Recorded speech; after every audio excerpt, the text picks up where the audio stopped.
Today, I am announcing the normalization of diplomatic relationships with Vietnam. In 1995, U.S. President Bill Clinton and Vietnamese Prime Minister Võ Văn Kiệt officially announced the normalization and establishment of diplomatic relations between the two countries. Overcoming initial obstacles with the relentless efforts of the two countries, cooperation between Vietnam and the U.S. has achieved flourishing developments covering many areas. This relationship was further consolidated and promoted after Vietnam-U.S. Comprehensive Partnership was established in 2013. On the occasion of the 10th anniversary of the establishment of our Comprehensive Partnership, Secretary of State Antony Blinken paid an official visit to Vietnam, affirming Vietnam's important position in the foreign policy of the United States. Nowadays, the U.S. has become one of the largest export markets of Vietnam, while Vietnam is among the top 10 major partners of the U.S.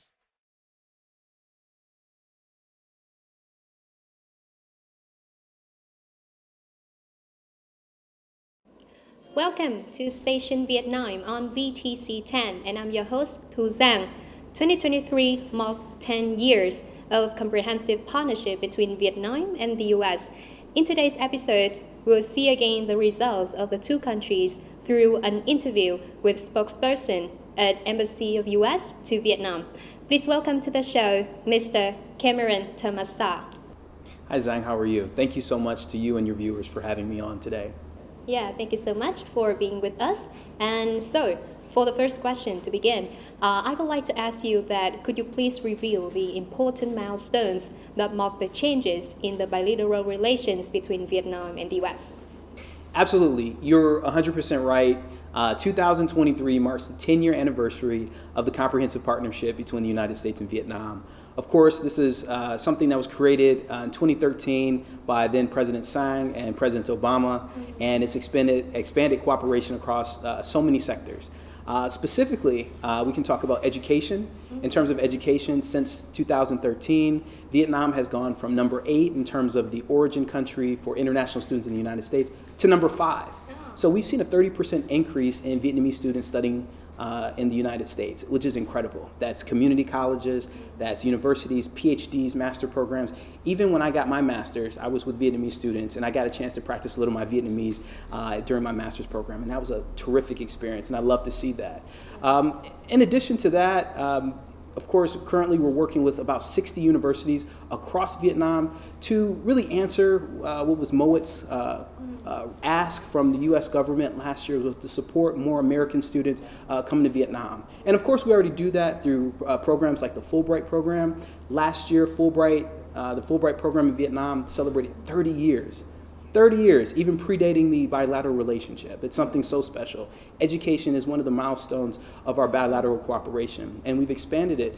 The Fulbright program in Vietnam is one of the largest in the world, absolutely one of the largest in the world. And so we're really excited to keep expanding the Fulbright program with the support of course, our Vietnamese partners. In addition, of course, we're working very hard to increase our economic relationship and commercial ties. In 2013, our trade relationship was about $30 billion, still huge, but it's gone almost more than 3 times that at $138 billion this year. We've had several visits from the undersecretaries of the Department of Commerce, our U.S. trade representative, of course, who have kind of waved the flag of the Indo-Pacific Economic Framework. This is something that Vietnam was one of the first of the 14 founding members of this economic framework for prosperity as part of President Biden's Indo-Pacific strategy. And so we're so excited that Vietnam is going to be one of our partners in really raising and elevating bilateral cooperation, multilateral cooperation in the terms of economics. So these are just a few of the areas that we've expanded, only a few of the areas that we've expanded under the last 10 years, because these milestones, among others, we can talk about health cooperation, we can talk about defense cooperation, we can talk about anything.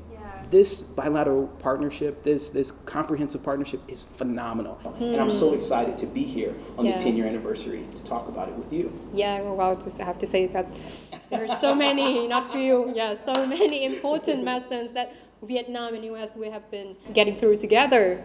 Over the past 10 years, what major challenges that have Vietnam and US we've been through, and how have we overcome those challenges together?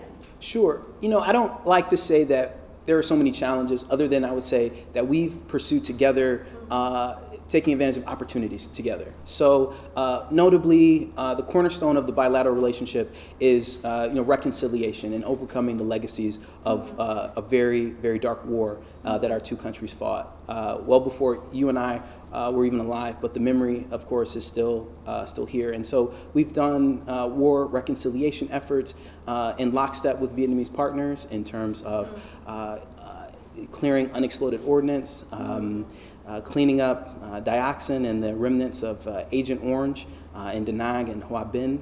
And now we're even working with Vietnam to find the remnants of its members of service members who have been lost during the war through the Vietnam Wartime Accounting Initiative. And so this is really a commitment that we have. And that's something that's been expanded during the the last 10 years of our comprehensive partnership. Other than that, of course, what comes to mind, of course, is COVID. In the early months of COVID, of course, Vietnam came to our aid and helped us with 450,000 pieces of PPE equipment. That was really at one of the most crucial times, and it really showed Vietnam being a regional and international player in terms of donating these types of equipment to the United States. And when we had the capacity, we were able to donate 40 million vaccine dosages to Vietnam in order to help alleviate some of the struggles it had with COVID a little bit later. And so I think these are two really great opportunities that we work together in order to overcome some of the hardships during those times. There are some other challenges, of course, that exist in the international community in terms of, once again, education. We have really great English language programs that we're helping equip young Vietnamese people with English language skills so they can pursue really great job opportunities in the future. We have one program in particular called the English Works Program that's run out of our English language office here at the U.S. Embassy. Each year we train about 3,000 students, either young people or unemployed or underemployed, and we give them English language skills. So in the future, they can apply for competitive jobs with a strong English language ability. So I'm really proud of these opportunities and overcoming the challenges of the past, but we know that in the future, the U.S.-Vietnam relationship will continue to flourish. We are all excited about the 1.2 billion new embassy campus in Hanoi. So could you update something about the project process as well as U.S. expectation for the new campus role in the bilateral relations between Vietnam and U.S.? Sure, absolutely. It was really exciting to see our Secretary of State, Antony Blinken, come last month to break ground on our new embassy compound in Kansai. This is something that's been in the works, and we're so grateful and thankful to relevant authorities within the Vietnamese government for finally approving all the processes in order to have this happen. It is a significant milestone in our bilateral relationship, as you mentioned. There's a lot of focus on the $1.2 billion of the campus, but another figure that I think is even more important is the $350 million that will go into the Vietnamese economy from this type of project, right? And of course, the jobs that will be created through this construction, we're estimating at over 1,000, maybe about 1,600 jobs will help Vietnamese go to work and help grow this partnership and grow really the bilateral relationship. In addition, we're going to create the actual structure. If you look at the model, it employs some very beautiful aesthetics. So the design is really based on some of the beautiful things in the north with the rice paddies in terms of how we deal with irrigation and deal with water to prevent flooding, water runoff. In addition to that, we use sustainable materials. That's something we have a LEED certification on the project, and this is something that we hope will be a leader in the region. And we're so glad that Vietnam is working with us on getting that done. You just mentioned about the U.S. Secretary of State, Yes. Antony Blinken's recent visit to Vietnam, and it is said that the visit helped to prepare for the high-level visits of the two countries' leaders in the near future. Is there any chance that about Mr. Biden's visit to Vietnam? We are at an auspicious moment in the bilateral relationship. 10 years of comprehensive partnership.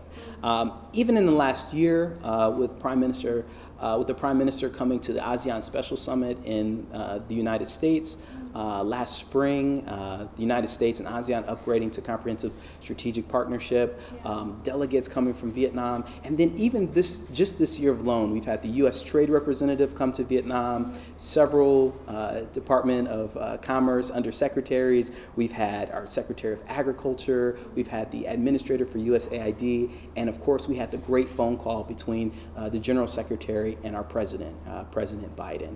And so Secretary Blinken's visit, I have nothing to announce now, but I do think it's another visit in our steady stream of visitors, high-level visitors, and it really shows the importance of the bilateral relationship. I'm looking forward to announcing some visits in the coming weeks, but nothing to say right now. We really appreciate all of everything that you just mentioned about the relationships between Vietnam and US, and we hope that Vietnam and US will reach to further remarkable milestones in the near future. I agree, Zhang. Thank you so much, and to your viewers, have a wonderful, wonderful day. That's the end of Station Vietnam today. Thank you so much for watching, and hope to see you next time. Goodbye.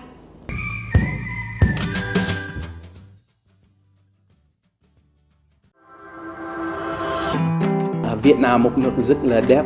Lần đầu tiên tôi đến Việt Nam vào năm 2010. 2010 tôi đã là một trong 500 du học sinh tham gia trong một chương trình tên là Semester at Sea. Năm ngoái ngày 7 tháng 7 tôi là phát ngôn viên. Và tôi cảm thấy rất may mắn để có mặt ở đây trong khi hai nước có 10 năm quan hệ đối tác toàn diện. Tôi rất yêu người Việt Nam, tôi thích thảo luận như cái này, nói chuyện và làm quen với người Việt Nam về kinh nghiệm của người Việt Nam, làm sao người Việt Nam cảm thấy về Hoa Kỳ, cảm thấy về phương Tây, làm sao hai văn hóa, hai người có thể phát triển chặt chẽ hơn. Tôi rất vui để có rất nhiều cơ hội để đi chơi và đi ăn uống. Có một số nhà hàng tôi rất thích, cửa hàng và bánh mì, súp cua, bún chả, lẩu ếch, chả giò, nem cua, nhiều đồ ăn. Tôi cảm thấy rất may mắn để có cơ hội để làm cùng ban đồng nghiệp ở đây, cả hai người Việt Nam, người Mỹ để phát triển một quan hệ này.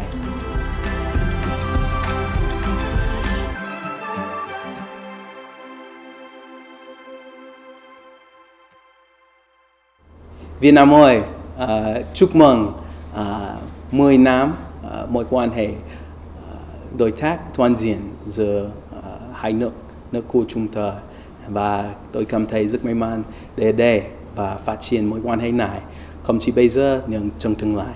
Cảm ơn và hẹn gặp lại.